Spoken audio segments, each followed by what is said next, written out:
Cigarette பிடித்து கெட்டுப்போன நுரையீரலை சுத்தம் செய்ய இந்த செய்முறையை பயன்படுத்துங்க. சிகரெட் பிடித்தனால நுரையீரல் பாதிப்பு ஏற்படும். அடிக்கடி மூச்சு வாங்கும், மாடிப்படி ஏறி இறங்க முடியாது, கொஞ்ச தூரம் நடக்க முடியாது. அப்படி நடக்கும்போது நமக்கு மூச்சு அதிகமாக வாங்க ஆரம்பிக்கும். நுரையீரல் இருக்கக்கூடிய நுண் கிருமிகளை வெளியேற்ற, நுரையீரலை சுத்தம் செய்ய, நுரையீரல் இருக்கக்கூடிய கழிவுகள் அனைத்து வெளியேற்ற இந்த செய்முறையை மட்டும் பயன்படுத்துங்க.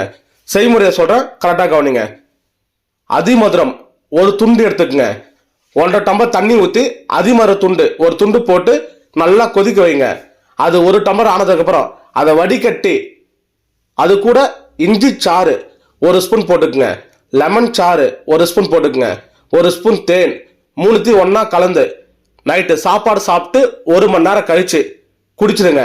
தொடர்ந்து ஒரு 3 நாள் அல்லது 1 வாரம் குடிங்க. அப்படி குடிக்கும்போது நுரையீரல் சுத்தமாயிடும். நுரையீரல் இருக்கக்கூடிய அந்த கழிவுகள் அனைத்தும் வெளியேறிடும்.